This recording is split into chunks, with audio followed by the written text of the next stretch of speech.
क्या ज़ेलेंस्की के युद्ध को अपनी पीठ दिखाने वाले ट्रंप ने तोड़ दी है अपनी कसम? क्या यूरोप के दिग्गजों को एकजुट देखकर डोनाल्ड ट्रंप यूक्रेन पर सबसे बड़ा यू टर्न मारने जा रहे हैं? क्या जलते हुए यूक्रेन और कीव में होने वाले धमाकों को रोकने के लिए अमेरिका का डर्टी माइंड कुछ बड़ा करने वाला है? पुतिन के इशारों पर यूक्रेन को बांटने वाला ट्रंप का पीस प्लान लॉन्च होने से पहले ही अटक गया है।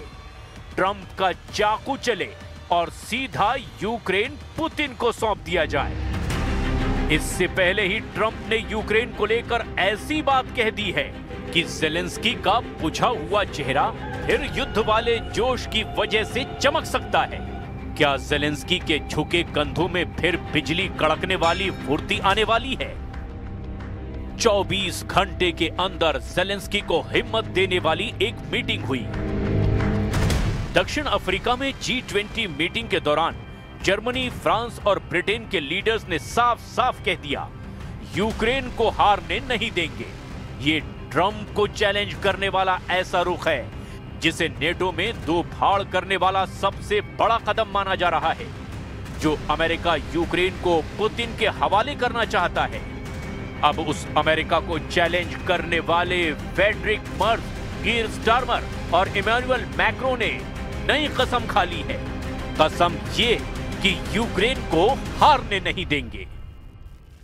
Stake is obviously Ukrainian sovereignty and European security. It's normal to have both the Ukrainians and the Europeans on the table to finalize this plan. So this is exactly what we will do tomorrow and the day after in order to make a common plan. बागी हो चुके Europe को देखते हुए Trump को यह एहसास हो गया है कि यूक्रेन को सरेंडर कराना भी इतना आसान नहीं होने वाला।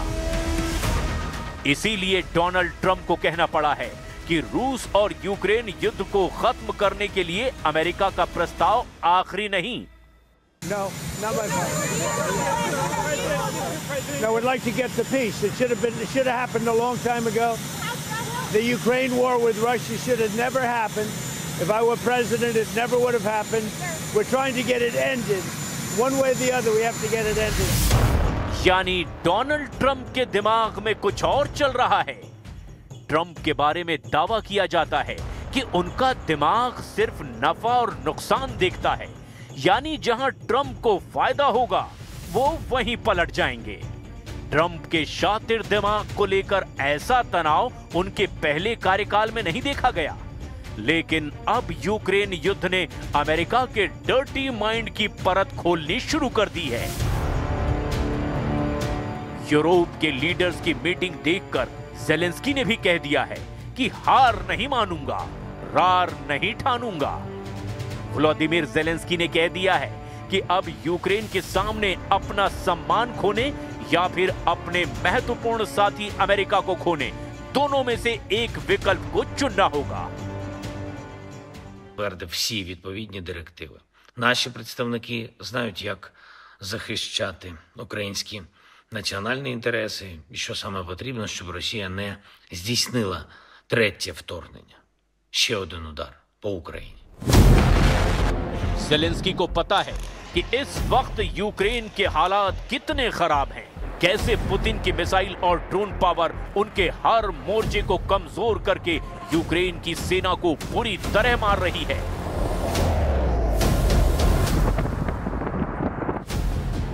रूस का दावा है कि खार्किव के वॉर जोन में यूक्रेन के 5000 सैनिक फंसे हुए हैं। रूस ने कहा है कि ओस्किल नदी के पूर्वी तट पर यूक्रेन के करीब 5000 सैनिकों को चारों तरफ से घेर लिया गया है। इन हालात में रूस ने यूक्रेन पर हथियार डालने का दबाव और ज्यादा बढ़ा दिया है। 5000 सैनिकों को सरेंडर करना पड़ेगा, नहीं तो वो मारे जाएंगे। यूक्रेन की इसी मजबूरी को देखकर डोनाल्ड ट्रंप ने ज़ेलेंस्की से कहा कि अगर ऐसा ही युद्ध लड़ना है तो लड़ते रहो। Well, then he can continue to fight his little heart out.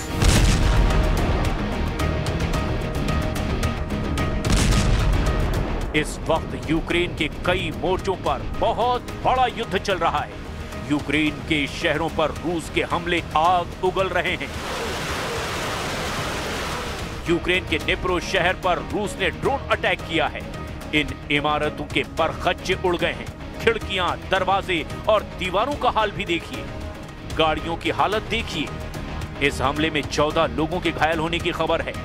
Ukraine की हालत ऐसी है कि अब युद्ध के मोर्चे के करीब ज्यादातर शहरों में नौजवान लोग बहुत कम नजर आ रहे हैं। या तो वो युद्ध में झोंक दिए गए हैं या फिर वो अपने इलाकों को छोड़कर परिवार समेत यूक्रेन के दूसरे शहरों में जा चुके हैं, या फिर यूरोप के बाकी देशों में। पुतिन की फौज को लेकर गुस्सा यहाँ बहुत ज्यादा भड़का हुआ है। Вночі. І все, і бахнуло. Перелякалися. У нас дідушка дуже старенький, плохоходний. Ну, вивели його. Хорошо, що у нас друг є і приютив у себе. पुतिन यूक्रेन पर बम बरसा रहे हैं। ये यहाँ के लोग जानते हैं। ट्रंप को लेकर कुछ उम्मीद की गई थी, लेकिन पीस प्लान के लॉन्च होने से पहले ही वो क्रैश हो गया है। Не успокоїться, я вважаю так. Що я не знаю, я вже всі саме хужі слова, які є на планеті, я всі в їхній адрес відправляю.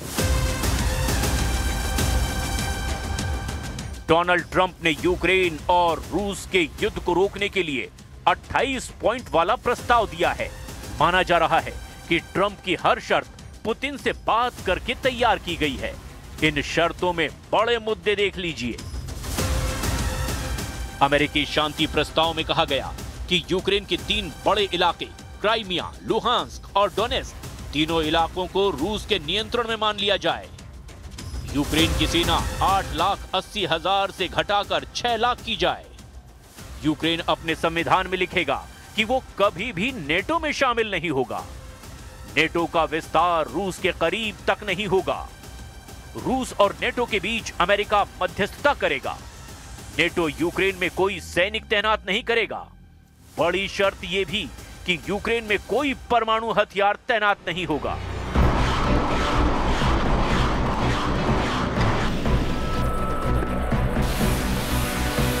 ये शर्तें मानने के लिए जेलेंस्की के पास 27 नवंबर तक का वक्त है। यानी ट्रंप ने जेलेंस्की को सोचने समझने के लिए अच्छा टाइम दिया है। खास बात यह भी है कि पुतिन को ट्रंप के शांति प्लान से कोई दिक्कत नहीं। पुतिन ने कहा कि ट्रंप की योजना यूक्रेन से समझौते का मजबूत आधार बन सकती है। हालांकि ट्रंप का दावा है कि वो किसी भी तरह के दबाव में नहीं है।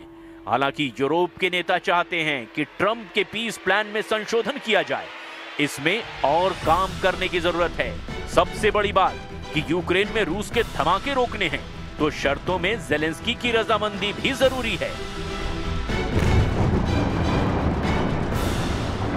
Auf die gesamte europäische Politik, auf den gesamten europäischen Kontinent. Und deswegen engagieren wir uns hier auch so, denn wenn es eine Chance gibt, einen Frieden herbeizuführen, dann hat das auch Auswirkungen auf den gesamten europäischen Kontinent. फिलहाल सबकी नजर Donald Trump पर है, क्योंकि Europe को साफ साफ नजर आ रहा है कि यूक्रेन में तब तक धमाके होते रहेंगे जब तक ट्रंप खामोशी से देखते रहेंगे। यूक्रेन तब तक जलता रहेगा जब तक डोनाल्ड ट्रंप इसे लेकर तनाव नहीं लेंगे, क्योंकि ट्रंप ने तो कह ही दिया है कि यूक्रेन ने अभी समझौता नहीं किया तो उसे ज्यादा नुकसान होगा। वैसे यूक्रेन युद्ध का दूसरा सच ये भी है कि जेलेंस्की ने पूरी तरह हार नहीं मानी है। यूक्रेन ने रूस पर ड्रोन हमले बढ़ा दिए हैं। ऐसे हमलों की वजह से रूस में एयरपोर्ट पर उड़ानें बंद करनी पड़ी है। यूक्रेन ने रूस के अंदर सैकड़ों किलोमीटर तक ड्रोन हमले किए हैं और अब इसकी वजह से रूस के तेल डिपो और हवाई अड्डों को काफी नुकसान हुआ है।